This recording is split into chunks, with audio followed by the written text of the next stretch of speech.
Oh, ah, ah, ah, ah, ah, ah. Bienvenue dans l'émission de l'horreur. Et encore, pour la plupart, vous n'avez jamais vu ma tronche.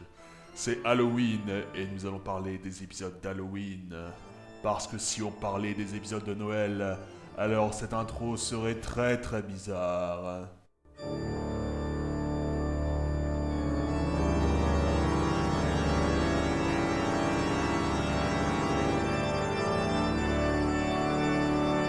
Et oui, les épisodes d'Halloween sont... Il faut que j'arrête de parler comme ça va être lourd. Les épisodes d'Halloween, donc ça fait longtemps qu'on me le demande, mais je voulais attendre la période. C'est un peu convenu, mais bon.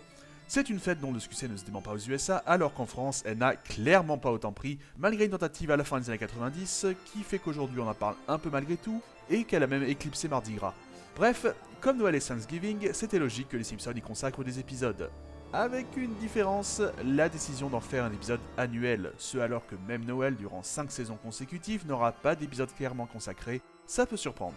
Mais les épisodes du genre dans les premières saisons, c'était surtout l'occasion pour le staff de faire des histoires délirantes. Je vous ai déjà parlé des scénars mis de côté dans les premières saisons parce que jugés un peu trop dingues, comme Charlie Bobbins par exemple. La seule occasion pour se lâcher et faire des intrigues vraiment dingues dans les premières années, c'était donc ces Treehouse of Horror.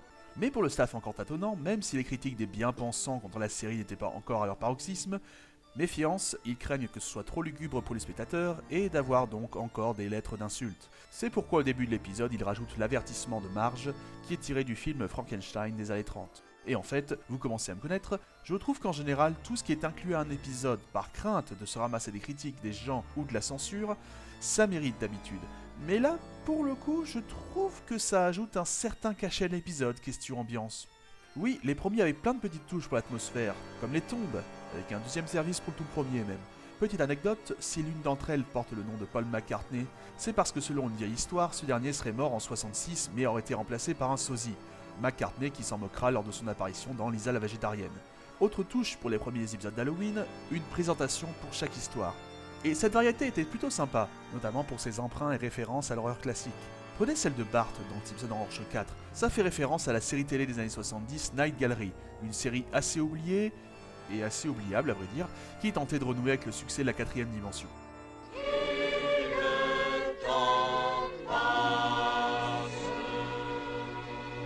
Oui, avec les années, je reconnais que ça aurait été assez difficile de se renouveler sans cesse sur ce point.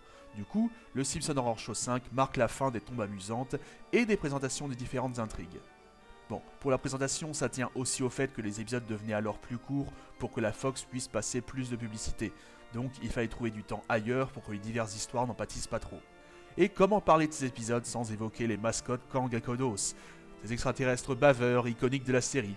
L'équipe pensait au départ ne les faire baver que légèrement, mais les animateurs ont dit « Non, non, non, on aime ça, on aime ça !»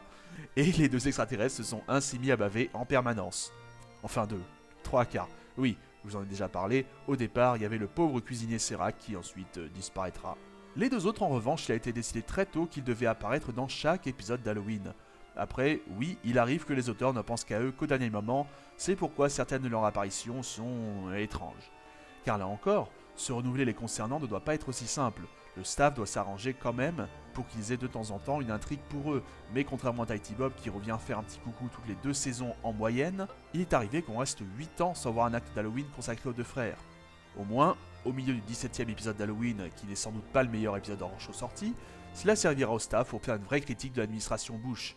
Car la fin de cet épisode où Kang et Kodos pensaient à tort être accueillis en libérateurs par les terriens est une référence directe à la guerre en Irak. Ces épisodes sont souvent ceux de toutes les audaces, c'est probablement pour ça que durant pas mal d'années, ils faisaient régulièrement partie des meilleures audiences de la saison. Même lorsque la série a globalement perdu son audience sérieusement, dans l'année, l'épisode d'Halloween était souvent un des épisodes, sinon l'épisode qui faisait le plus haut score de la saison. Alors bien sûr, tout ne passe pas, question audace, comme Sam Simon, qui voulait que le dernier doigt levé de la patte de singe soit celui du milieu. On imagine bien pourquoi ça ne s'est pas fait. Mais donc, oui, vous n'avez qu'à voir que suite à des retours mitigés du staff, le Simpson Horror Show 3 a subi de nombreux changements au niveau de l'écriture à 6 semaines de la diffusion. Un choix rare, c'est bien une preuve que ces épisodes vitrines sont plutôt chouchoutés. Prenez les Simpson Horror Show 6, j'en ai déjà parlé dans l'épisode sur l'évolution visuelle de la série, mais c'était une vraie audace de faire ça. Oui, parce que CGI, mais aussi à cause de la fin. Parce que même pour un épisode d'Halloween, est-ce que ce ne serait pas un peu trop bizarre pour le spectateur de voir Homer évoluer dans le, entre guillemets, vrai monde? La question a dû se poser dans l'équipe de rédaction. D'autant que la Fox n'a guère apporté son soutien au tournage de cette scène parce qu'il pensait que ce serait trop cher. C'est oublier qu'essayer d'innover a toujours fait partie de la série. Voyez pour les guests, dans les épisodes, généralement, elles jouent leur propre rôle ou un personnage unique, particulier, bien humain. Les contre-exemples sont rares, comme Johnny Cash dans Le Mystérieux Voyage d'Homer, et encore que cet épisode a un petit côté horror show. Eh bien, les épisodes d'Halloween sont l'occasion pour les invités de jouer des rôles complètement dingues. Prenez Pierce Brosnan, le 5ème James Bond, il joue techniquement son propre rôle, mais en robot tueur. Jerry Lewis jouait Frankenstein, ou James Earl Jones, Serac, c'était lui entre autres. Entre autres car si on vous disait que James Earl Jones et sa voix caverneuse qui lui sert pour Dark Vador a un jour doublé un bébé fille. Oui, Maggie dans le Simpson Horror Show 5, c'est lui. Cet acte, légèrement inspiré par la série Code Quantum, dont j'ai mis 36 fois les images d'Homer voyageant dans le temps, illustre bien la folie de ces épisodes. Et comme dirait Troy McClure, si c'est ce qu'il coupe, alors ce qu'il garde doit être une pure merveille. Car oui, Roy de Itchy, Scratchy et Pucci, au départ, il vient d'une scène coupée de cet épisode. Dans un des mondes parallèles, la famille avait un fils adolescent. Ces épisodes sont bien les seuls où on peut se permettre de tuer même des enfants de manière gore. Tuer Bart, Lisa, écorcher vive toute la famille. En fait, c'est les seuls où on peut se permettre de tuer qui que ce soit à part des anonymes désormais. Car il y a 3 ans, Al Jean a annoncé suite aux réactions négatives à l'épisode Le Cafard du Clown qu'il n'y aurait plus de morts de personnages connus dans la série, à l'exception des Simpson Horror Show bien sûr. Mais même ça, c'est une chose qui pose problème à certains fans.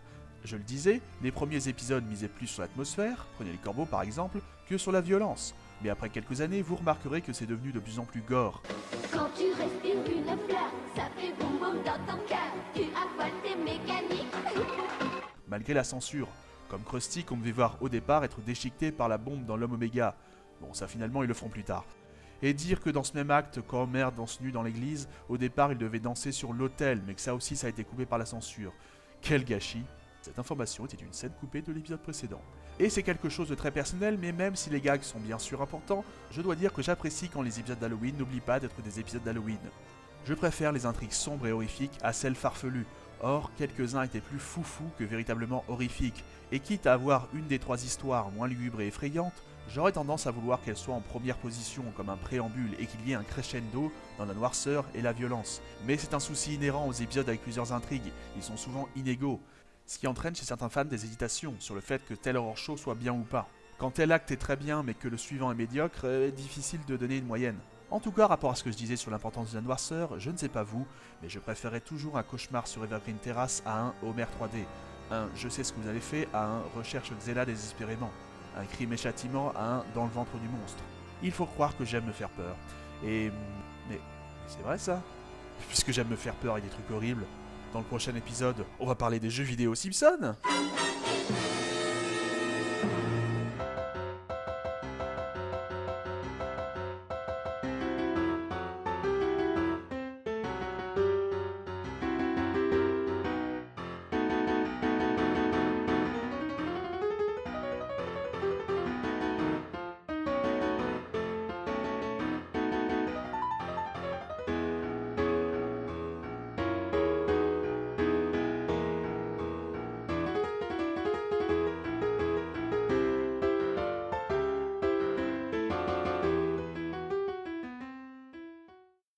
Oh, oh, oh, oh.